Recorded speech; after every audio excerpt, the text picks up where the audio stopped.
కోసం సిలువ వేయబడిన క్రీస్తు ప్రభు సిలువలో పలికిన 7 మాటలు ఇప్పటికీ ఈ ప్రపంచాన్ని ప్రభావితం చేస్తూ అనేకులను క్రీస్తు ప్రభు రక్షణ మార్గంలోనికి నడిపిస్తున్నాయి.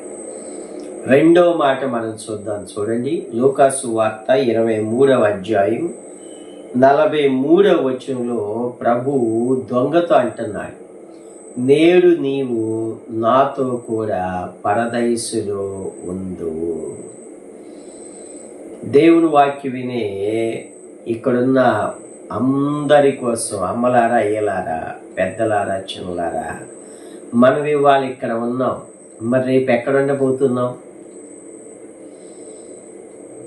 సిలువ మీద ఉన్న దొంగ యేసు ప్రభుతో ఉన్నాడు, రెండవ రోజున ప్రభుతో ఉన్నాడు.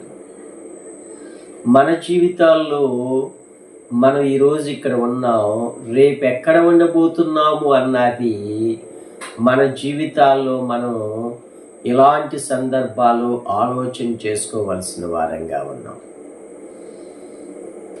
సిలువ మీద దొంగకి 2 దొంగలు ఉన్నారు, ఇద్దరికీ అవకాశాలు ఉన్నాయి రక్షించబడటానికి, ప్రభుతో ఉండటానికి. ఇద్దరికీ అవకాశాలు ఉన్నాయి, కానీ ఒక్కడే ఆ అవకాశాన్ని సద్వినియోగం చేసుకున్నాడు. ఎలా సద్వినియోగం చేసుకున్నాడు? ప్రభు సన్నిధిలో ఒప్పుకున్నాడు, క్షమాపణ వేడుకున్నాడు. ఏమంటున్నాడు చూడండి ఇక్కడ, రెండవ వాడు వానిని గద్దించి, నీవు అదే శిక్షా విధిలో ఉన్నావు గనుక దేవునికి భయపడవా?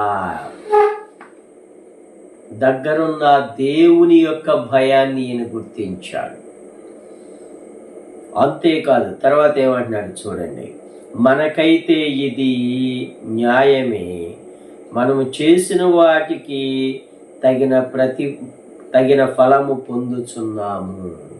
పశ్చాత్తాపం ఉంది అతనిలో, దేవుని భయం ఉంది, పశ్చాత్తాపం ఉన్నది.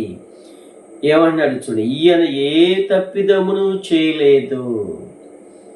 దేవుడు పరిశుద్ధుడని గుర్తించాడు, నీతిమంతుడని గుర్తించాడు, తప్పు చేయలేదని గుర్తించాడు.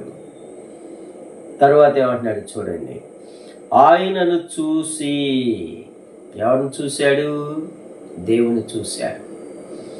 బాధపడుతూ, శిలువ మీద వ్రేలాడుతూ, ఇక మరణపు అంచులలో ఉండుతూ ప్రభుని చూసి ఒక్క మాట పలికాడు, తన శక్తినంతా కూడా తీసుకుని, యేసు, నీవు నీ రాజ్యములోనికి వచ్చినప్పుడు నన్ను జ్ఞాపకము చేసుకొను.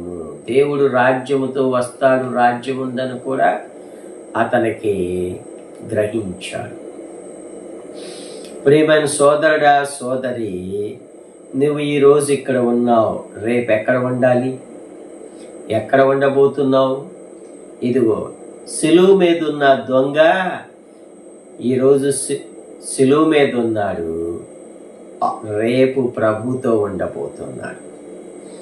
నేడే నీవు నాతో పరదైసులో ఉందు అని చెప్తున్నాడు. సిలువ మీద ఉన్న దొంగ ఆ అవకాశాన్ని సద్వినియోగం చేసుకున్నాడు. స్నేహితుడా, నీకెన్ని అవకాశాలు వచ్చినాయి ఇప్పటికీ? ఎన్నిసార్లు, ఎన్ని విధాలుగా దేవుడు నిన్ను హెచ్చరించాడు, బ్రతిమిలాడాడు, రక్షింపబడమని ఆయన నీకోసం దినమెల్లా చేతులు చాపాడు. మరి నువ్వెప్పుడన్నా ఈ అవకాశాన్ని సద్వినియోగం చేసుకోకపోతే ఈ వాక్యం ద్వారా దేవుడు మరలా నీకు ఒక అవకాశాన్ని ఇస్తున్నాడు. నీవు సిలువ మీద దొంగవలే ప్రాయశ్చిత్తం పొంది, పాప క్షమాపణ పొంది, దేవునికి భయపడి, దేవుడు ఆయన యొక్క రక్షణను నీవు గుర్తించి ప్రభు సన్నిధిలో నువ్వు ఈ చిన్న ప్రార్థన చేసినట్లయితే, ప్రభువా, పాపినైనా నన్ను క్షమించు, శిలువలో కార్చిన పరిశుద్ధ రక్తములో నా పాపములకు క్షమాపణ దయచేసి నాకు విమోచన దయచేసి నన్ను రక్షించని ప్రార్థన చేస్తే ఆ రోజున సిలువ మీద దొంగను రక్షించిన దేవుడు నిన్ను ఇప్పుడే రక్షిస్తాడు. నీకు కూడా పరలోక రాజ్య భాగ్యాన్ని ప్రభు అనుగ్రహిస్తాడు. ఇప్పుడే ప్రభు జవాబును కూడా నీకు దయచేస్తాడు. గమనించారా? దొంగ ఉదయమేమో శిక్ష పొందాడు. మధ్యాహ్నానికి క్రీస్తుతో సిలువ వేయబడ్డాడు. సాయంత్రానికి ప్రభువులో పరదైసుకు వెళ్ళాడు. ఎంత గొప్ప అనుభవం! కనుక మనం ఈరోజు ఇక్కడ ఉన్నాం. నువ్వు ఏ పని చేసుకుంటూ ఉన్నావు, మరి ఎక్కడ ఉన్నావు, ఏ బాధలో ఉన్నావు, లేక సంతోషంలో ఉన్నావు, ఏ వేదన దిగులుతో ఉన్నావు, ప్రభువు నిన్ను పిలుస్తున్నాడు. ఆయన నిన్ను నిత్య రాజ్యానికి చేర్చటానికి నిన్ను పిలుస్తూ ఉన్నాడు. నీవు ఈరోజు ఎక్కడ ఉన్నావో, మరి ఉద్యోగంలో ఉన్నావు, లేకపోతే ఇంకేదన్నా వ్యాపారంలో ఉన్నావో, ఎక్కడ ఉన్నావు, రేపెక్కడ ఉండబోతున్నావు, లేక సాయంత్రానికి ఎక్కడ ఉండబోతున్నాం. మనము నిన్నటి వారమే, ఈరోజు వారము కానీ కాదు.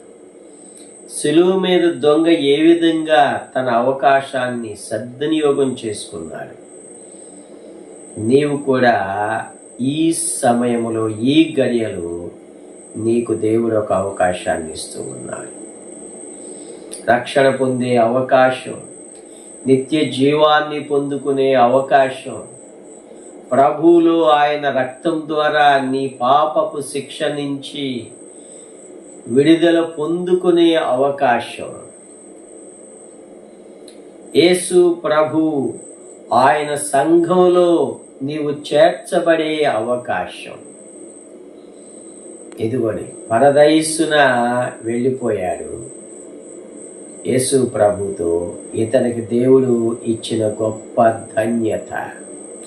మరి నీకు కూడా అలాంటి గొప్ప రక్షణతో దేవుడు నీకు ఇవ్వటానికి, పరలోక రాజ్యానికి వారసులు అవటానికి దేవుడు నీకు అవకాశాన్ని ఇస్తున్నాడు.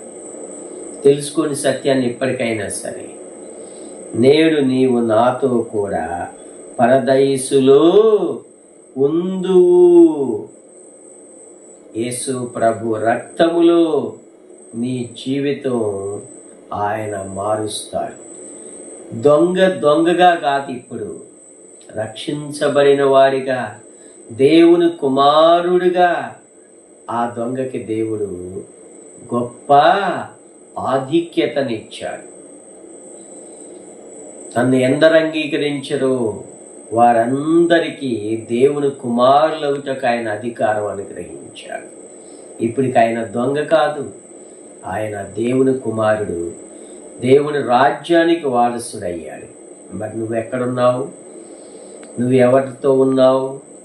ఎలాంటి బాధ, దుఃఖము, వేదనలో ఉన్నా సరే, లేక నీ జీవితం ఏ పాపపు బంధకాల్లో చిక్కుబడి ఉన్నా సరే, నువ్వు ఎంత ఘోర దుర్భర పరిస్థితిలో ఉన్నా సరే, ప్రభు నీకు ఒక అవకాశాన్ని ఇస్తున్నాడు.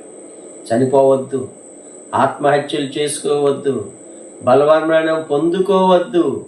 ప్రభు దగ్గరికి రా. ప్రభు నిన్ను క్షమించి విడుదల దయచేసి పరలోక రాజ్య భాగ్యాన్ని ప్రభు అనుగ్రహిస్తాడు. నీలో ఉన్న దుఃఖాన్ని, వేదనని, బాధను తీసివేసి నీకు ఆయన ఒక క్రొత్త పేరుని, ఆశీర్వాదాన్ని దయచేస్తాడు.